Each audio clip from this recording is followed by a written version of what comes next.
Professor Deborah Johnston, and for those of you that don't know me, I'm the Pro-Vice Chancellor Academic Framework here at London South Bank. And so it's my absolute pleasure to welcome you here to the inaugural lecture by Professor Dan Frings.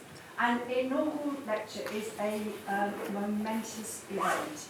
It's a momentous event for the academic themselves. It's a chance to reflect on their journey. It's a chance to talk about their work, and it's a chance to talk about what the future might lead to. So where are ideas going? An inaugural lecture is a momentous event for a school, for the school in which that professor is based. It's a chance to come together as staff, students, as connections to celebrate the work of that colleague. It's a chance to refresh, to re-engage with alumni or other collaborators, and it's a chance to make new connections. And an inaugural lecture is a momentous event for a university. It's a key part of our public events series. It's the way that we work and bring the general public in to understand the value of what we do within LSBU. And for us, it's really it's a special evening to be here, because this is the second of our restarted inaugural lecture series since the COVID pandemic. And so we had our first event last week with Professor Perry Joao, and the recording of his inaugural lecture will be on our YouTube Inaugural Lectures channel by the end of this week. So if you weren't there, please go and watch that. And so being here in person feels very special. Being here in person, it gives us much greater richness of understanding. It gives us greater flexibility of discussion, because we'll have a reception afterwards where we can have questions and debates. And it gives it the appropriate gravity, being in this place at this time for this milestone event. It also gives me the chance to rehearse that age-old ritual of face-to-face events, and I know we've all missed it, so I'm going to start off to say, please switch off your mobile phones. We will be recording the event.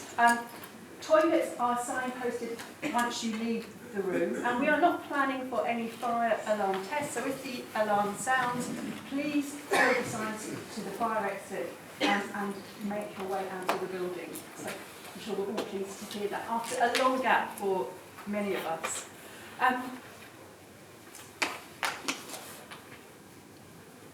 So allow me to introduce Professor Dan Frings. Dan is a social psychologist specialising in social identity and group psychology.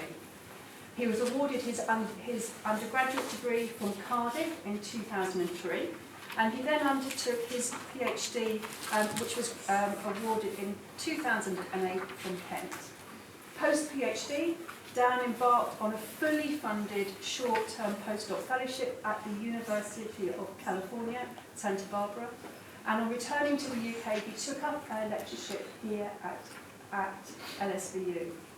His research has a focus on how identity interacts with stressors and life transitions, with particular focus on educational context and in the realm of addiction.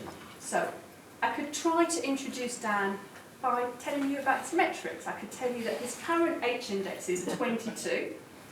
His work has secured in excess of 1,500 citations.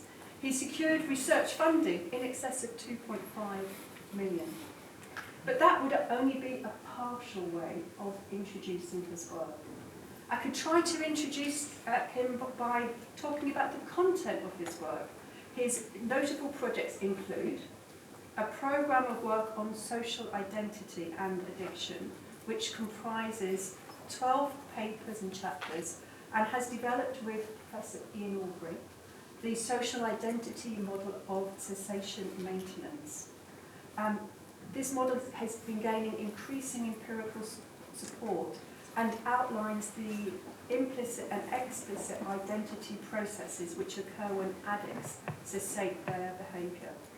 He's also led the first gold standard randomised control clinical trial of the Alan Carr's Easy Way to Stop Smoking, and a DOH-funded project testing the effects of low alcohol drink labelling, and that was done with Cambridge's Behaviour and Health Research Unit. I could try to introduce Dan by talking about his academic service role. Dan is the chair of London South Bank University Ethics Panel. He's the co-director of the LSBU Evaluation and Trials Unit and the impact director of the Centre for Addictive Behaviours Research. He's also associate editor for the Journal of Applied Psychology and a reviewer for a variety of grant bodies internationally. He teaches extensively at undergraduate and postgraduate level, and colleagues describe him as regarding teaching as an honour and a privilege. But perhaps I'll do my best job of introducing Dan using the descriptors that his colleagues use of him. As a person of independent thought and deep reflection, this has led him to an eclectic set of hobbies, I believe. Tailoring his own clothes, camping and gardening in the allotment, paddleboarding, and also the somewhat esoteric sport of korfball. I'm sure we all want to hear more about. So, to quote a colleague, Dan seems to consistently explore the types of things that other people don't usually do. Maybe we could all learn from that kind of approach to life. So please join me in welcoming Professor Frings to deliver his inaugural address.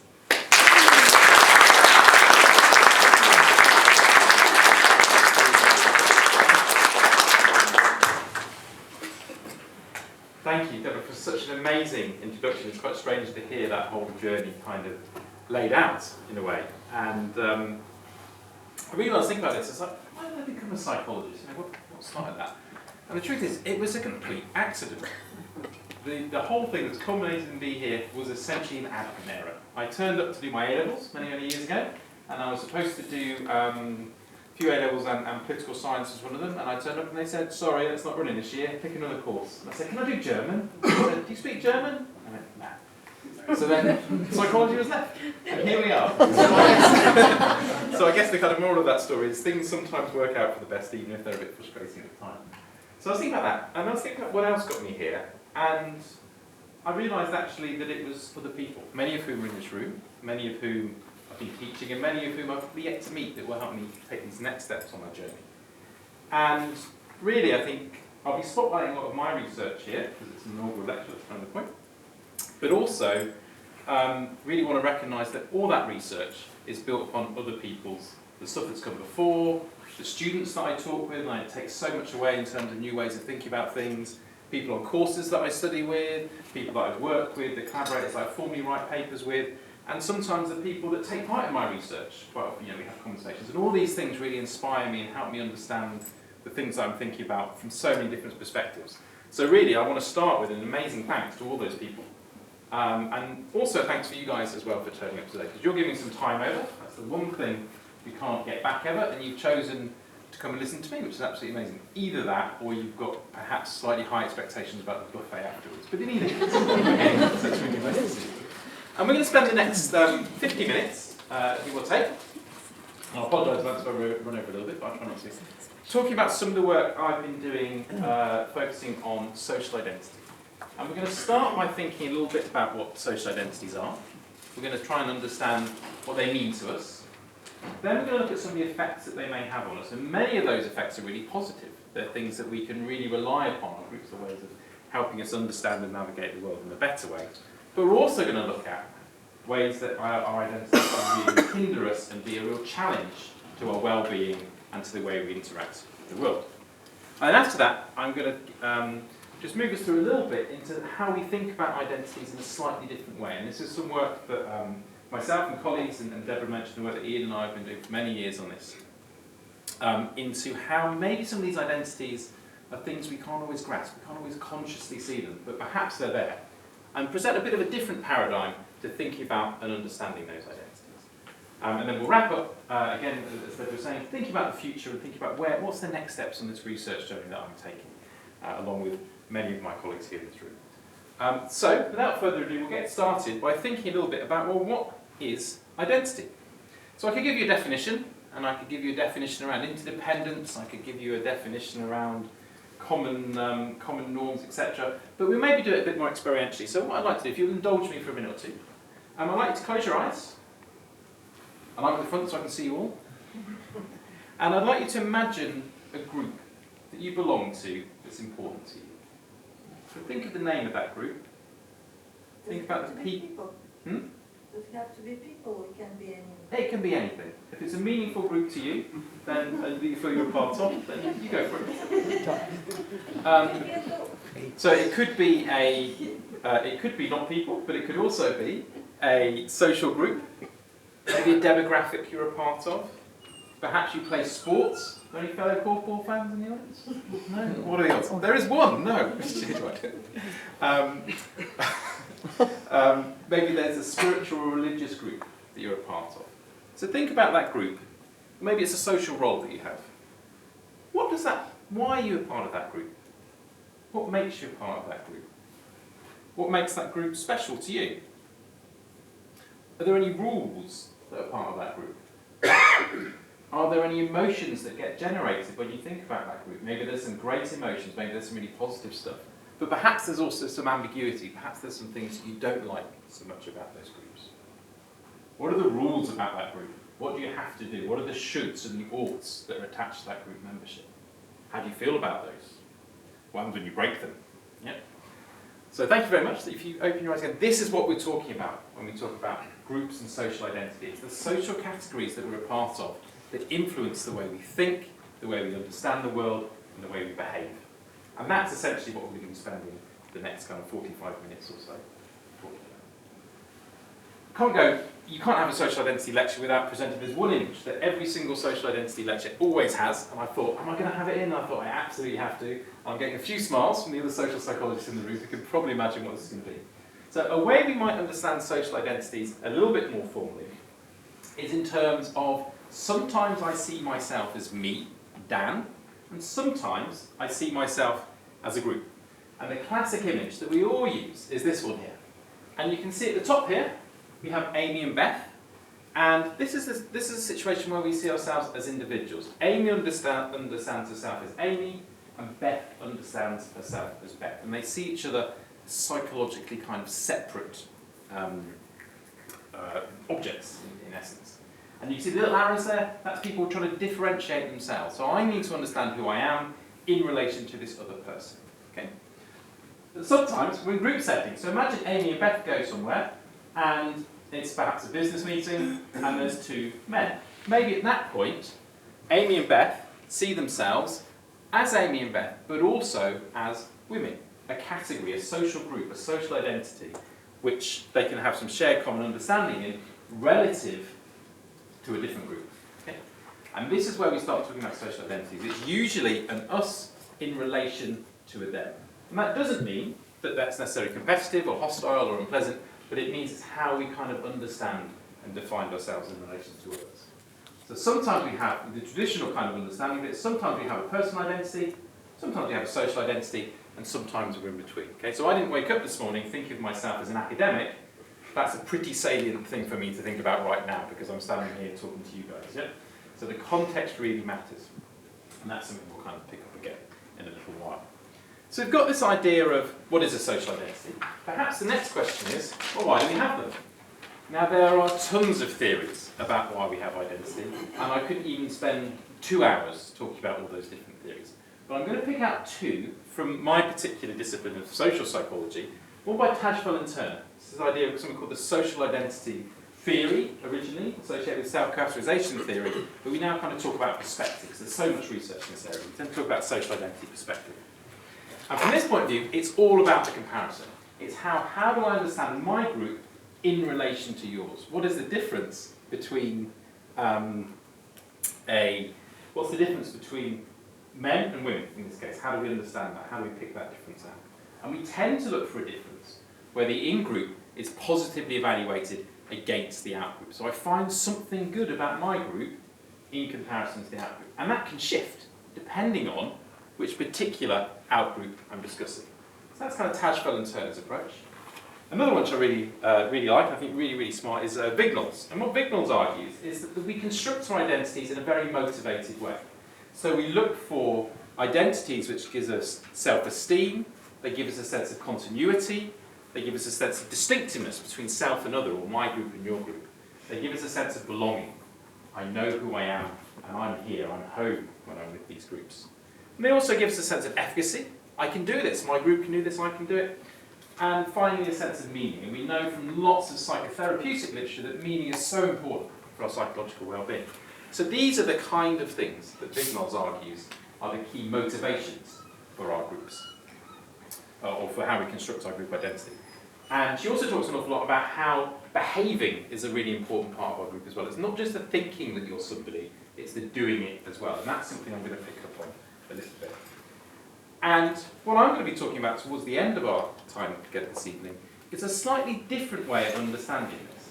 So I'm going to be talking about how some of the social cognitive processes, the kind of ways of thinking, the cognition, the thoughts, the structure of those, may be a way of understanding identities in a slightly more nuanced, perhaps I'd say, slightly different way, which gives us some different kind of insights. And technically I could say, that they're an inevitable function of our social cognitive processes, and that would be a very dry academic kind of way. Don't worry too much about that, there'll be pictures later, and it will hopefully because I always find things much easier to understand when I see them, particularly when academics, which I'm guilty of here, use lots of words when maybe they could have just said something a bit simpler, so I will bear that in mind.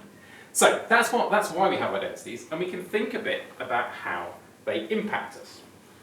And they impact us in so many ways. And when you start thinking about them, you can almost you start seeing these things happening all the time. So I would challenge you guys in the next week or two, when you're having thoughts that kind of are quite irritating or make you quite happy or, worry or scare you, think about, is there a group element here? Is there something about how I'm understanding myself at a social level that's playing out? So our social identities impact the way we remember things. And there's lots of science out there, which often hits popular media, about how unreliable our memory is, how we make stuff up, how we distort it, how we fabricate things. Much of that is driven through the lens of social identities. So how do our identities, how does the group share this memory of what's happened? How do we communicate that memory? How does it encode that memory? When we see things, how do we understand them? It influences our perceptions. So some really classical research shows that when we see an ambiguous event, maybe someone walking past each other, two people walking past each other, maybe bumping into each other a little bit, when we see an out-group member, being the person doing the bumping, we can, depending on the stereotypes associated with that group, perceive that behaviour as more hostile, more aggressive, than when it's an in-group member doing this ambiguous bump. So it fundamentally shifts the way we see and understand the world.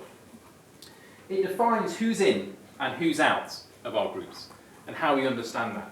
So if we think of the really terrible events in the Ukraine, there's an enormous amount of human suffering which is very physical and absolutely horrendous. But there's also some psychological things going on here. How do I understand myself as Ukrainian? Or how do I understand myself as a Russian who's against the war? All these things, these processes are going to be playing out alongside the more visible conflicts and tension and just terror, really. God, I brought myself down a bit there. We can also think about how we understand events as well. So from my research around addiction, we talk a lot about the idea of contextualization. So in some forms of addiction therapy, if you have not done your addictive behaviour for 20 years and you do it once, then you've quit. You've quit your quit and you have to start again. Doesn't matter if it's been a week, a month, a year, 10 years, it's essentially you go back to the start and you do it all again. In other modes of treatment, a slip is a slip and it's to be expected, and don't take too much into it, just see what you're going to do differently next time. So the way we understand events, in this case addiction relapse, varies enormously depending on how our group helps us understand it. It also impacts our efficacy and plans, so how well we think we can do something. My group's good at doing something, and I'm a member of my group, I can feel pretty good about doing it too. And we know that that predictor of efficacy often predicts how much we do something and how much we stick to it. So it's an enormous predictor of later behaviours.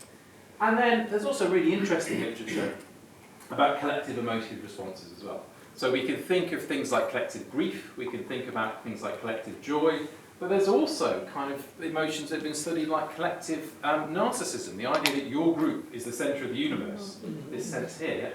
A lot of you nodded there. What's that about? So we have these collective emotions going on as well. So they affect the way we understand the world, they affect the way we think and the way we perceive things, and they also impact our behaviours. So, so many different authors show, in so many different contexts, that our identity predicts our ability to plan and execute and maintain behavioural change. And this ranges from everything to choosing to wear sunscreen, to choosing to buy a car, to quitting an incredibly addictive drug. And I'm going to come back to this a little bit later when I talk about some of my work on addiction, so I'm not going to spend too much there. It also predicts how we interact with members of other groups, but also how we interact with members of our own group. Okay? And I think I use the kind of collective protest here as a really interesting, some amazing work by people like Stephen Riker and Chris Cochran looking at, okay, so in a protest situation, what's the group setup? Do you have the police versus the protesters? What does that mean? Is there a way you can flip that round so that actually the way we police protests isn't us versus them? And actually, when you see that put into practice, it's been put into practice a lot around sporting events in particular, everyone has a better time. The protesters get to legitimately protest, they get to be noisy, they get to be disruptive, the sports fans get to go out and have a good time. The police are there, but they're not being coercive. They're making themselves part of that group and part of that journey with people rather than the opposition. The result of that is much better democracy, I'd argue, but also much better sports events, etc., etc. And it also, in the same way, in terms of how it predicts what's going on with our group, how do we respond to people who go a bit too far? So in protests, how do if I'm a fairly moderate protester, how do I respond to people on those extreme ends? Yeah, so I agree with them, but I'm not sure I quite agree with them that much. Yeah, or how do I feel about people in my group who break the rules? I'm a social psychologist. Those of you that particularly know about social psychology will know that there was an enormous scandal in that many social psychologists were caught fiddling their data, being very theoretical, basically doing all the things that we shouldn't do. How do I understand that as a social psychologist? This is one of my guys, yeah? This is one in my group.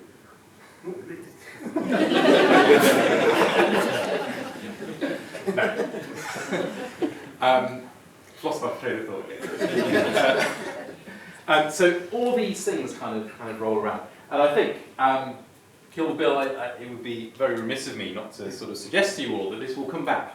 It was this March, I would say, maybe about June, this will come back around. So watch what happens with these collective protests and consider really what these people are protesting for and how they should stand around that issue, because I think it's really important. It's one of those things that will get snuck through in the summer, there'll be a big crisis and that will kind of get them through. Anyway, I'm diversity, I'm getting a bit too strained from my arm, should we say. So, come back. They take what behaviours. So we can think about all these different things. We understand the world differently, we see it differently, we behave towards it differently. Is that a good thing or a bad thing? And of course, like everything, it has a little bit of a mixture. So there's a whole bunch of my name appears on all of these things, and I should really point out that what I'm doing here is pretty much all of these studies are ones that have had some involvement with our students. So it's really nice to showcase some of the work that I've done with students over the years. And all of these things, other people have also done other work as well. So if you're interested in them, Google them, there you'll find all sorts of studies. But there's an enormous literature around something called the social cure, and there's a really good book called The Social Cure, edited by Andy Essen, if you're interested in this, which argues that the social connections that we have buffer us from an enormous number of events, okay? Such as depression, pain. There are really neat studies showing that if we get you to think about all the different groups that you're a part of, you'll be able to keep your hand in a cold water presser. Ice cold water is very painful for longer. It's a study by Gerald Jones and colleagues. So it can impact our ability to withstand pain. It can also make us feel less anxious. Having multiple identities can help us overcome and understand trauma. We understand it in a different way, it gives it meaning, it's a shared experience, it buffers us a little bit from that. etc., etc. And we did a really neat study with one of our undergraduates a few years ago where we looked at people who had a stoma installed. And if you don't know what stoma is, it's basically a bag that takes care of your kind of excretion functions if you're not able to do that. So a life-changing, really invasive therapy. And what we showed in this study was the more people had social connections in particular, identities sort of implied from that, that they could maintain, the better their mental health outcomes were. So people could live a fuller, richer, happier life when they had more of these social connections. Deborah mentioned transitions, and we see that in some of my work, and that's increasingly becoming something that I'm interested in. And for instance, we showed a few years ago that students who become people that become students from different backgrounds, the more they perceive that their ethnic background and their cultural background as being compatible with the identity of being a student, the better they do. And that's an enormous thing, because that starts to tell us, how do we make sure that education is open to everybody? How do we make sure that we can start levelling things up? And we have a paper, and it also sort of, so we can see things at a very individual level, working with ideas around depression, we can think things about groups of people, and we also see transitions around aging, moving jobs, mergers, all those sort of things. Social identity seems to play a really key role, and if it's managed well, it helps people awfully. We can also see it in terms of things like COVID. So if we've got a paper under review at the moment, which is suggesting that if we see ourselves as part of lots of groups and we can maintain strong identities with those, we're more likely to be optimistic, which is kind of a good thing, but we're also more likely to engage in behaviours which are protective for ourselves. And this was data we collected right in the very early stages of the pandemic, when really no one really knew what was the right thing to do and what the wrong thing to do now. Although some people would argue we're still in that position now. But all of these things kind of have a flip side. So one of the biggest things when we think about groups is stereotypes. So this idea that we reduce someone down to the box that we can put them in associated with that particular identity. And one of our master's students a few years ago supported this, or did some work with us on a study where we looked at people, we presented white people, or white UK people, with an image of someone who was supposed to be a defendant in a criminal trial.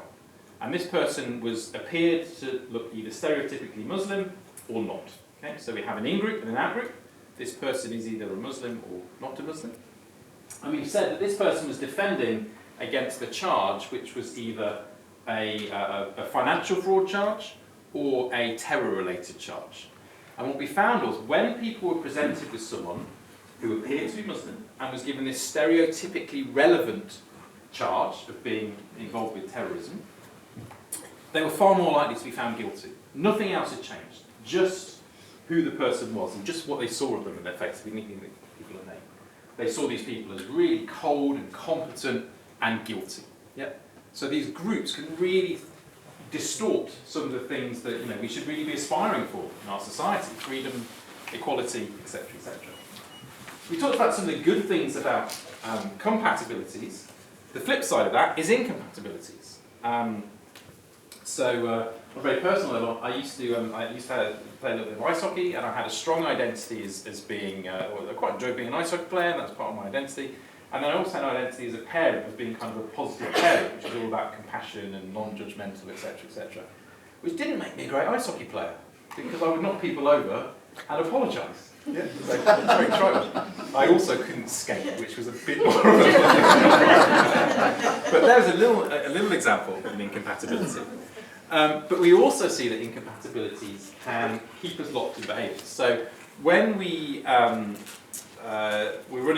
got a study where we're looking at how people understand themselves as being Christian. This was a sample in the States, and also the idea of being a drinker. Those incompatibilities cause people a lot of distress when they felt, I'm a drinker and I'm a Christian, and those things don't work. Those things don't go together for me. Some people they do, but some people they don't. Then there are all sorts of negative kind of psychological outcomes, but also matched with a desire to change as well. So you see that kind of it driving change. And one particular thing I think around is really interesting kind of take on this is around something called acculturation gaps. So when people move from one country to another and bring their kids, the kids typically figure stuff out a bit quicker. They integrate a lot faster than their parents do. And you think the kids would probably be in a good position there, yeah? If they're more able to negotiate schools, they're more able to understand things, they're more able to kind of engage with things, that should be a good thing. Often it is, but sometimes that gap between where the parents are at on that journey, not that they should necessarily be required to take that journey, but where the parents are on that journey and where the kids are, the bigger that gap, the worse the outcomes are for children. So, did some work with them due at Yo a few years ago where we saw that size of gap predicted the extent to which children, so the larger the gap between the parents' kind of level of integration and their children, predicted how well the children did in their GCSEs. Phenomenally important. GCSEs are one of the big predictor of social mobility, they're one of the big predictor of later outcomes. And it was an identity-based process. Who am I? How do I get, how do I understand this place that I'm moving to? And how do my kids do? That predicted, at least partially, that, as well as other things like parental conflicts, etc., etc. So our social identities impact us in all sorts of different ways. Okay? And I've given a whole bunch of different domains and a whole bunch of different kind of examples, and it's really just the tip of the iceberg. Okay? So if you're interested in these things, there's an enormous literature on social identity and the ways it helps and hinders us, which, dive in. Google Scholar's there, papers are all online, have a go, see what you find.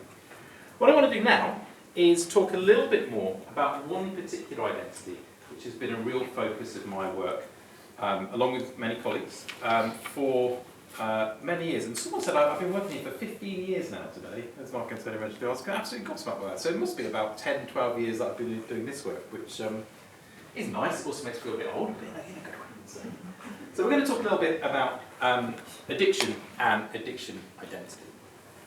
So some of the work I was doing around, this was something that really came up that when I joined LSBU, I was doing lots of work. I did some work on alcohol and group decision making, and is it a good idea to make decisions when you're a little bit drunk on your own or with other people? Turns out other people are generally pretty protective if you're just a little bit drunk, so that's good to know. And I also did some social identity research. I never really brought the two together. And then a few conversations, and Ian in particular, I remember those really early conversations we had, probably in the pub, if I remember right. No idea, can't remember. Probably the George, yes. We started bringing these ideas together and saying, well, what does this look like? And then we started kind of, post-it notes, chalkboards, all that kind of stuff, and came up with a model, which I'll show you in a little while. And we spent an awful lot of time since then kind of testing it. And thinking back, just try and keep in mind this idea of behaviours, thoughts, emotions, etc. We found that addiction identities, first of all, they happen really quickly. When you're trying to quit something, your recovery identity is generated very, very fast, at least explicitly. So at least if I ask you, you go, yep, this is totally who I am, this is really important to me. And it shapes things like people understanding how they feel about their recovery. Is it scary? Is it positive? Is it a journey? Is it a destination? It lets people understand their past behaviours. So these things I did when I was a victim, and these things I did when I was a perpetrator, how do I understand that? And I can understand that partly through this idea of a shared understanding driven by identity. We've already talked a little bit about why should I change. Maybe the identities I've got are incompatible with other identities. Or maybe for the first time I can see an aspirational identity in the future that I can work towards. How confident am I in that ability? We know that efficacy in addiction recovery is an enormously important predictor of what actually happens further down the line. So the fact that these social identities kind of influence that is really important. And then a question that we may all ask ourselves from time to time, what behaviour is normal? How do I understand what it is to be normal, to be different, and how do I understand that as part of myself? We see it has an impact on our tolerance for stressors. When things get difficult, how am I going to be able to respond to that? And identities help us understand how we can positively rise to those challenges, and the risks of not doing so as well. It influences how we behave towards all sorts of things. So how we behave towards our addiction object, whether or not that's a substance or a behaviour or even a set of thoughts we may think over and over and over again. The identities we have predict often how well we're able to manage that, that interaction with that object. It influences how we shape our social worlds, and there's some really interesting work. Kind of it's quite interesting when we came, when the model we published kind of came out. Within a couple of months, there's another model very, very similar that really focuses on social connections that we choose. It's really great work by Professor David Best, And we actively shape our social networks. They don't just happen to us, we actively shape them. And the identities we have help us understand who we should have in those social networks and maybe who we should let go, which is often very, very difficult. On a more basic perceptual level, it influences how we attend to things. What do I look at? What do I see? What do I choose not to see? What am I able to ignore? Okay, in addiction recovery, what you're able to ignore is really important. And we've gained a little bit of evidence that kind of suggests that those things are going on. A lot of addiction treatment is a group-based thing, whether or not that's in sort of AA fellowships or otherwise. And the identities we have influence how we respond to people who break the rules. So what do you do when someone breaks anonymity in a fellowship situation? What do you do when you're in a group CBT session, something like SMART's an example of that, and someone turns up drunk, for instance? Yeah? How do we respond to those people? And often, and the really nice part is some of the research we've done is it generally shows that people are very inclusive. They want to help people, they want to lift them up, and they want to support them. Unless they're really damaging the group, in which case things get a little bit more exclusionary, a little bit more marginalising. And equally, how do we respond to members who go a bit too far? So people who really, really identify with this group to the point it becomes problematic for other people. And all these things seem to be linked to these identities. And they also influence, so these are kind of intra-group things, they also influence how we respond to other groups. So how do I respond to other people in recovery? Do I all of a sudden see them as part of my group? Often, but not always, because there are different people using different recovery methods, and sometimes my identity is not just being in recovery, but being in recovery through this means. And I can get quite threatened, or sometimes people can be quite threatened by people using other ways of recovery. So even within this recovery identity, of course, there's different modes, there's different ideas, there's different thoughts, all playing out in this really complicated dance. And one thing that comes up quite often in transcripts when we do kind of interview work, is this discussion of, well, how do I relate to normal people? How do normal people understand me? Which is really interesting, because from an identity point of view, people are situating themselves outside that category. And that, for me, is something we've not really gone too far into yet, but it's a really interesting avenue for exploration. Is, okay, so what does it mean to be not normal? Okay? How do you kind of understand that in hopefully a positive, nourishing way, rather than in a potentially threatening way? And as we're doing this work, it's typically fallen into the same kind of categories that we see in much of the other social identity literature. So we think about thoughts and emotions, we think about this kind of buffering, this social cure type thing, we look at behaviours, and then we look at these inter-group.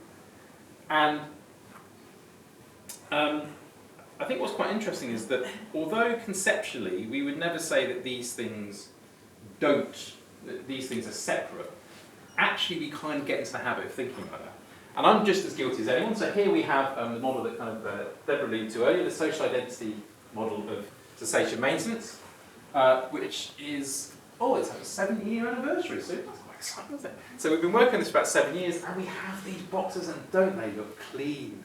Look, this predicts this, and this predicts this, and there's some stuff happening over here. Yep. And the idea is that these things, like in our head, we get drawn into this sort of feeling that these things are separate, and that these things somehow cause each other in some predictable way, right? And on some level, we know that's not true, but we get pulled in by this sort of seductiveness of these lines and arrows.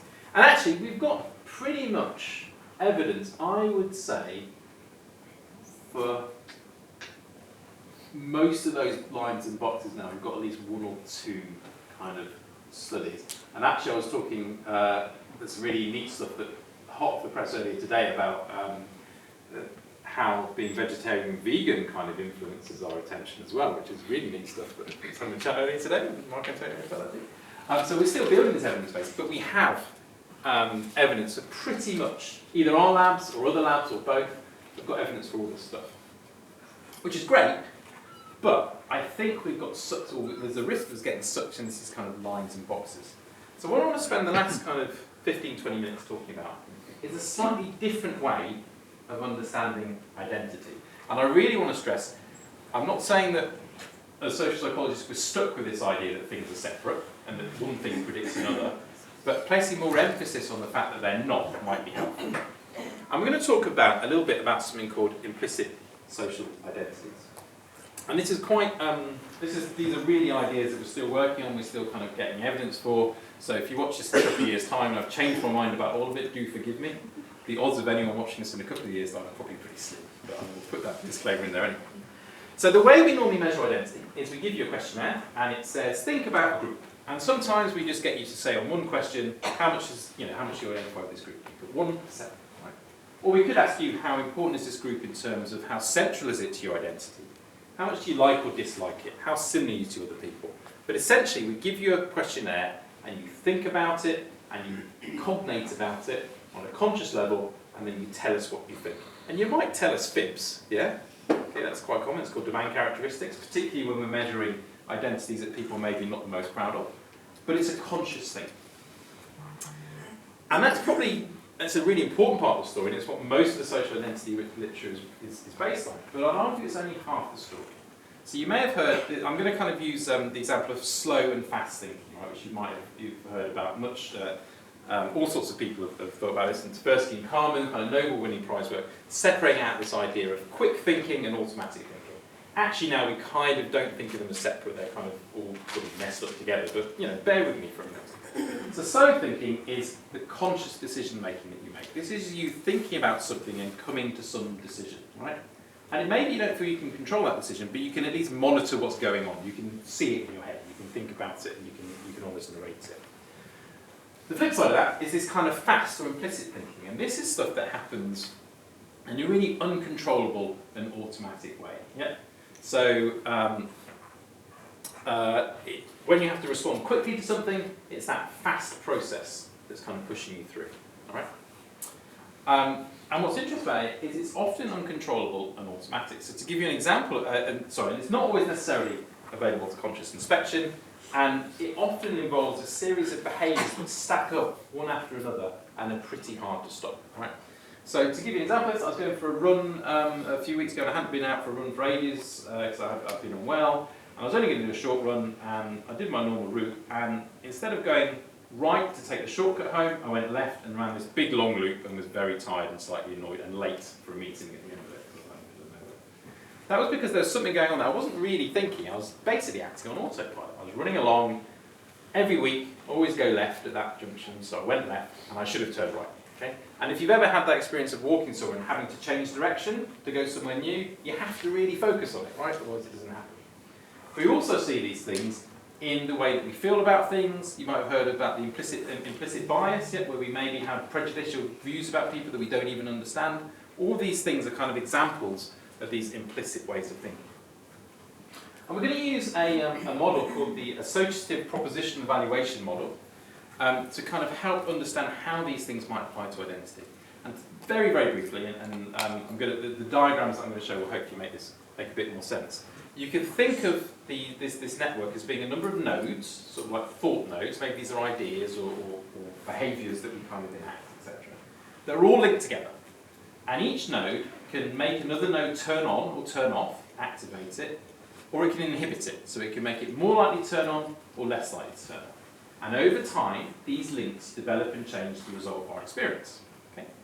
So over time, we get this network of things that all build up and basically run without us thinking too much, or can involve us not thinking too much. So I'm going to give you an example, and we're going to use the idea of addiction here, because that's kind of my sort of field. So imagine it's a hot sunny day, and here I am out looking at the world. Okay, so I'm seeing the world through this slightly freaky looking eye, and I see a nice cold beer. So you can picture the scene, it's a hot day, there's a cold beer. Someone made a very appreciative noise in the audience. Yeah, we all know who it is, yeah. And that triggers a little pattern, right? So it activates this representation of a drink, a stimulus. Yep. So, oh, there's drink. I recognise this as a drink. I understand it's a drink. It's going to be cold. It's going to have this taste, etc., etc. And that may activate the thoughts. Oh, sorry. Drinking is good. I quite like a drink. It's a hot day, etc., etc. And that facilitates the behaviour of having a drink. All right, which is fine if you're quite happy going to have a drink. Right? But over time, if you do this over and over and over and over again, eventually a new link forms between the stimulus and the behaviour. All right? And at this point, this can kind of happen with very little involvement of this route here. So we can almost do these things habitually. We can almost do them without thinking. And those of you who've heard of like Pavlov's dogs and Skinner's pigeons, this is the kind of territory we're in here. It's kind of stimulus response type stuff. And you can have an argument about whether or not the thought comes before this link, etc., etc. But ultimately, we have this kind of pathway. And this is a fairly well-established pathway in the addiction literature, I'd argue. So how do identities fit into this? Well, maybe we can see identities as being another sort of node, another feature of this network. So maybe if I'm trying to stop drinking, I'm probably going to start with this pattern here still. But then maybe, when I see that drink, it also triggers this idea of a recovery identity. Okay? This feeling of I'm a member of whatever group which says that I'm not going to behave in this way if I have a choice. And perhaps that identity inhibits the activation of that behaviour. Okay?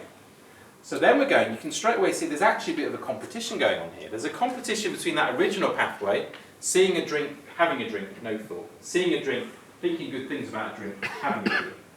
Those facilitative things are almost being competed against with that identity. And straight away you can start saying, well, if that identity is strong enough, it's going to outweigh these two kind of processes that are going on here. But of course, these identities aren't in isolation either. So they might link to a set of thoughts around why drinking is bad. And those things that are arguing that drinking is bad will probably inhibit the idea of drinking is good. Those two things will both be trying to compete, both be trying to have an effect on one another. And the cognition is bad may link to less likelihood of drinking. So we can see these associative networks developing over time, and we can start to understand how they may influence the way we behave. But of course, this is a fairly simple model. We can perhaps build that up. We can start saying, what else is going on? So what are the other identities I have? So maybe I have this identity of being an ex-gambler or a former whatever, yeah? But I probably also have that old identity of being the person that really enjoyed those things, yeah? Or someone who's a professional, a very skilled gambler, is, you know, that people have this ability to understand their behaviour, and actually they're really good and they don't lose, as some of you see quite often in gambling. So that's going to be playing on. Maybe there's the Tuesday night football team that you go and play with, and then you all go to the pub afterwards. That identity is there as well. All these other things are going to be floating around and competing with one another. Floating around is a very technical term, but they're all going to be kind of working around in this big network. It's also going to, in fact, maybe the places that we're in have a big impact. And we have a wonderful facility here at LSBU, a bar lab. And what we find is that it's a laboratory which looks like a pub. It's pretty amazing. And when we put people in these settings, guess what? They actually drink more, because there's something about the setting, yeah, which is driving their behaviour, right? And I would argue that that's probably going to be happening. But I think I have evidence. I think we have evidence. But it's actually probably happening because it's influencing these identities which are influencing the behaviour.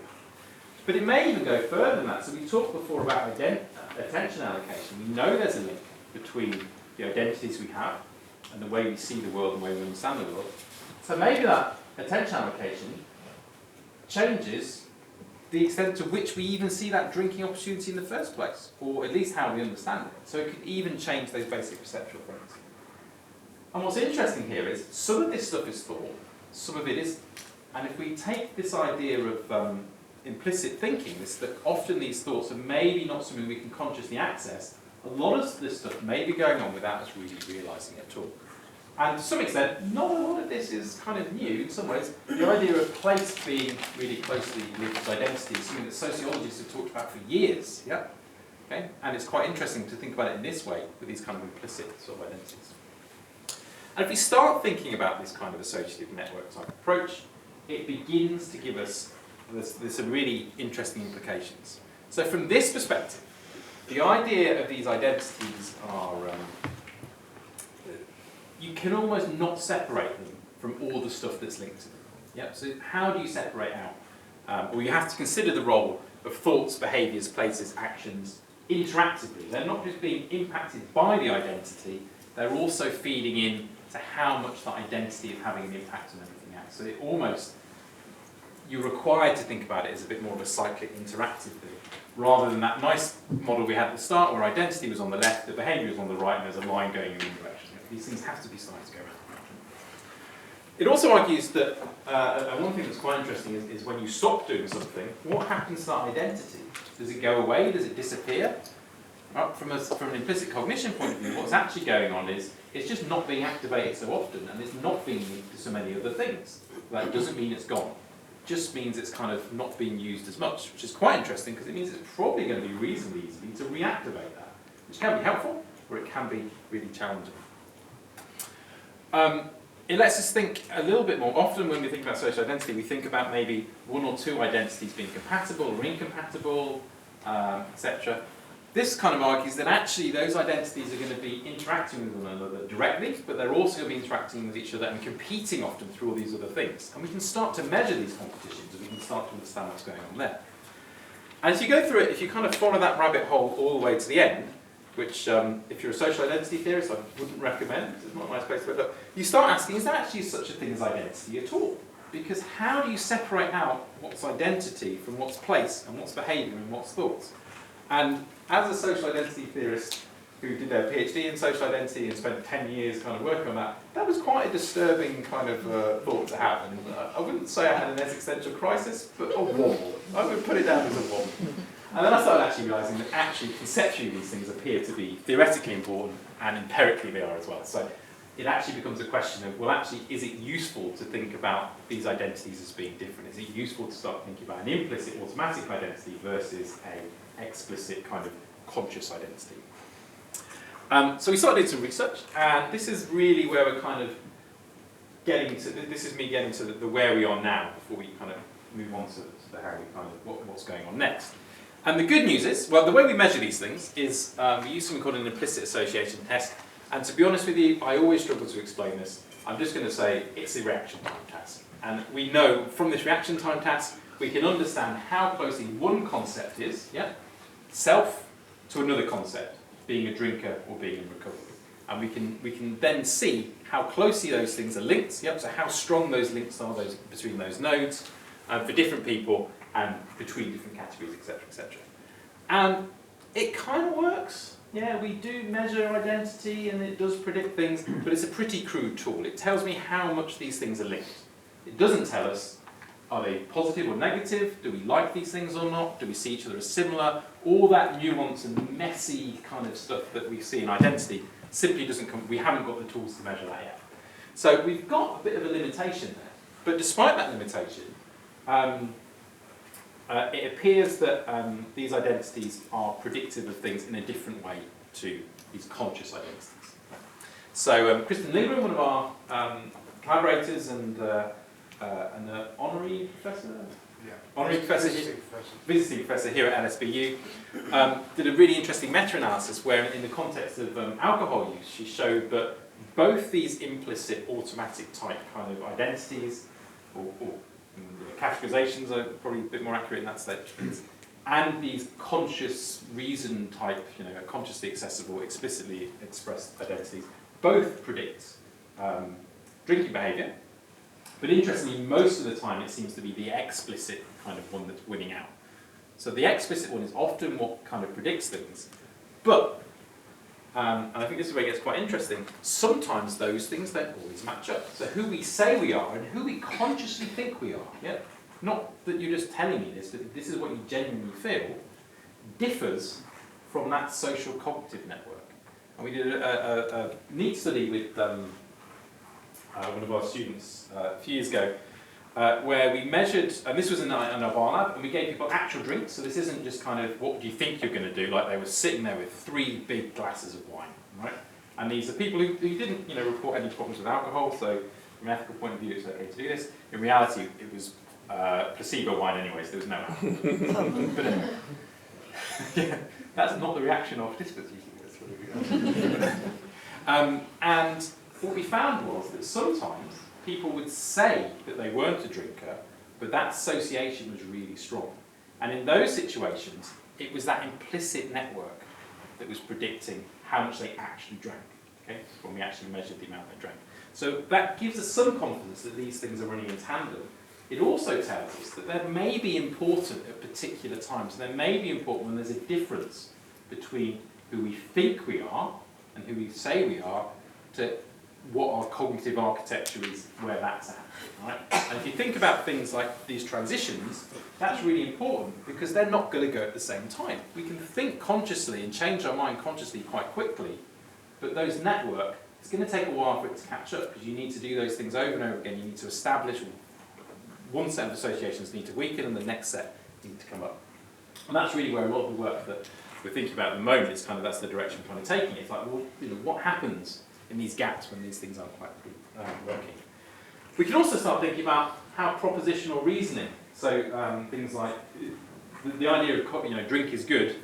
A few years ago, there was no real way of just measuring that on an implicit basis. Those methods are actually coming through the pipeline now. We've got a really great data set I can't wait to get hold of, where we've got those things. We've got the identity measures, we've got the automatic identity measures, and we've got these propositional statements being measured at this kind of unconscious and quite the right word, but this sort of implicit automatic level.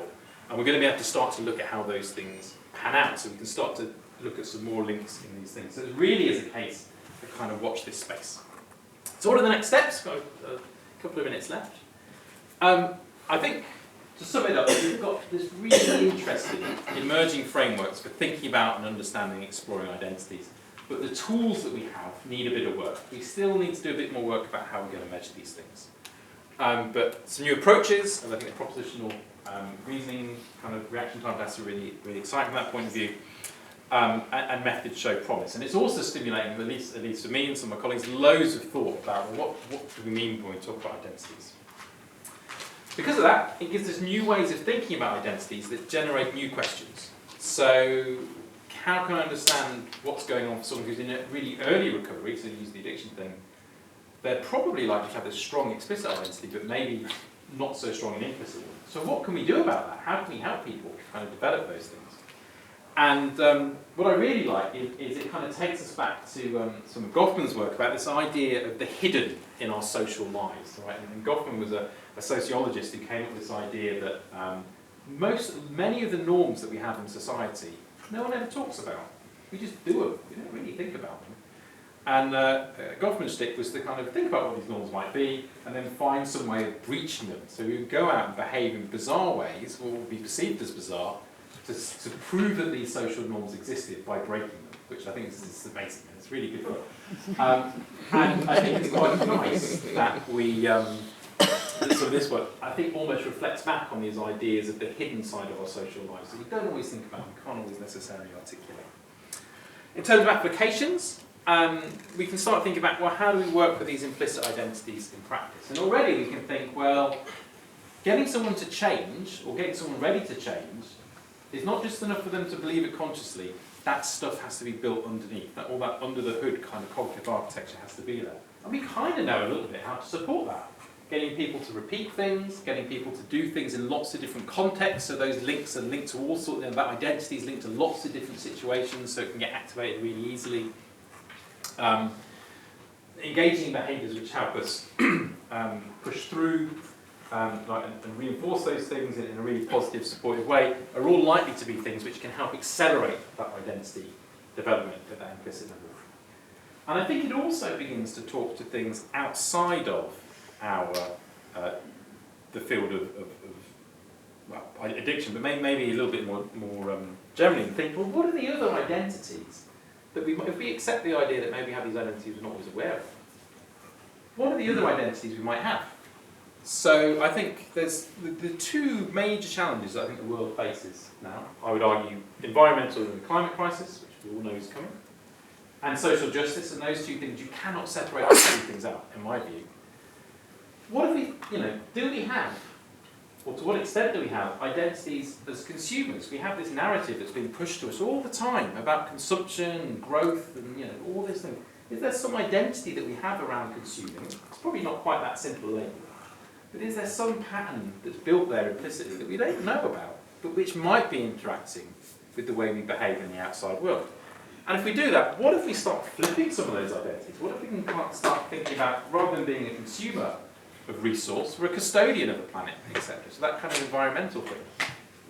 And kind of linked to that, I think it is a really interesting narrative around this idea of Homo economist, the idea of the rational economic actor. And all of our economics are based on this idea that we just kind of do stuff in a self-interested way. We're very good at calculating our own individual outcomes, and the result of which it's very difficult to cooperate with people, and it's very difficult to trust people, and incentives are the way to kind of manage people's behaviour. And although this was originally a real caricature, it was intentionally a simplification to help economic modelling, it's become kind of a dominant discourse in economics, and as a result of which, it's become a kind of dominant discourse in the way we understand society. And it's a really interesting work. I really recommend this book by Rutger Bregman, which argues that actually another way of understanding a lot of the research literature and a lot of the science is that perhaps we are Homo puppies, he refers to. This idea that we're actually built to cooperate, we're built to trust each other, we're built to understand things. And often actually, these things that are kind of linked in with the identities we have as well. And we can take these arguments, which are kind of slightly philosophical, slightly empirical, and think, well, what does that mean on these implicit levels? What's going on there? How do we separate out the implicit identities we have, which may be helpful, to the implicit identities which maybe hinder the change we perhaps need? That's obviously, that's the big challenge, that's obviously the grand vision. But it's nice to end on a grand vision. So to conclude, thank you so much for your time and attention. I think what I'd say, the kind of key message, if you only take one thing away from this evening, make sure it's the nice cheese things on the end. Make sure it's the idea that identities matter. The social identities we have affect us in ways we're aware of, but probably in ways we're not aware of also. Some of the work we're doing at the moment suggests that we might need to rethink how we understand and define identities and how we think about them in relation to other kind of psychosocial objects in our world. And maybe these implicit identity approaches might help us here. And I think it would be premature to say that we're going to find everything we expect, and it would be a bit bold to say this is the answer, because nothing's really the answer. But we are getting an emerging theory which is really interesting and opening new doors, and an emerging tool set to test it with. And I think that opens up some horizons, both in the areas we're working in already, but also in new areas as well. So with that, I would like to thank you all. Oh, before I do that, actually, it's almost there, nearly there. Snacksy. It's a tradition of inaugural lectures that you don't ask questions. So usually at this point I would say, ask me some questions. That's not how inaugural lectures work, for all sorts of reasons. But I really would encourage you to come and find us afterwards, have a little chat, we'll be around, there'll be snacks, there'll be good things. So do come and have a chat, because it'd be great to hear your views and your thoughts, and it'd also be great to hear the things you think are likely and unlikely in my work. So I would openly encourage you to do that. But in the meantime, I would like to thank you all so much for your time and attention. And thank you. And it was thanks to some of the funders as well that kind of contribute to this research over the years. So thank you very much. Cheers.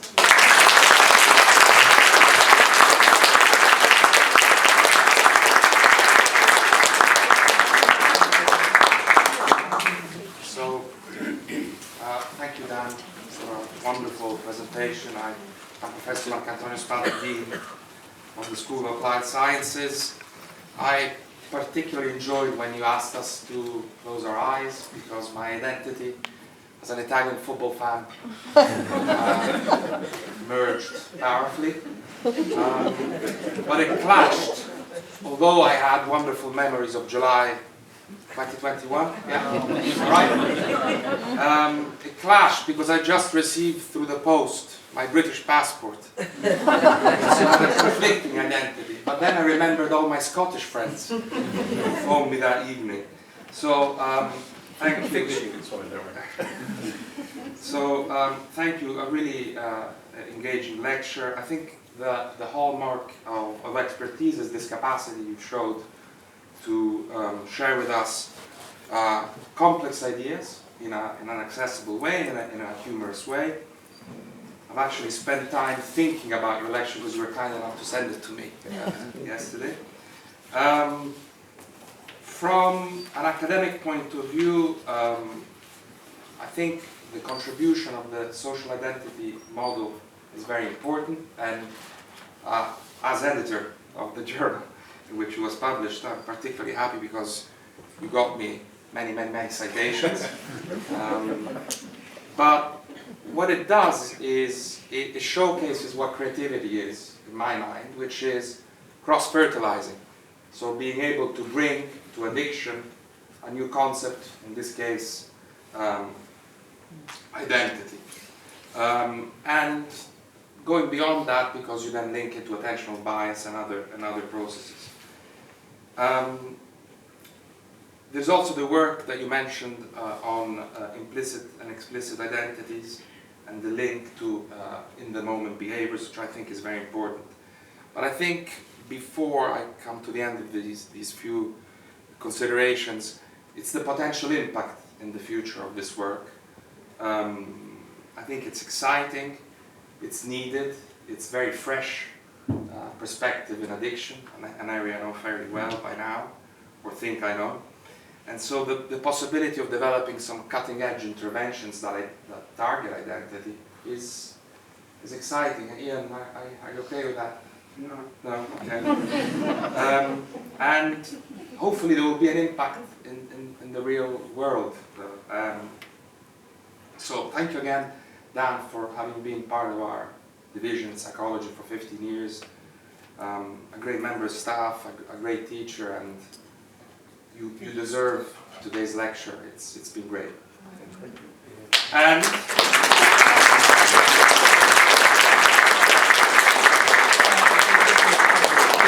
it's behind the bin.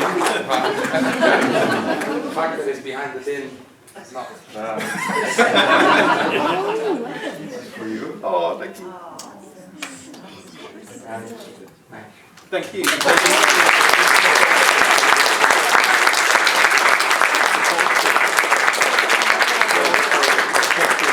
Refreshments on the mezzanine. Deborah, did I forget anything? No? Good. I remember to introduce myself too. The Dean of Engineering forgot to do last week. It's a barber. Okay. See you upstairs.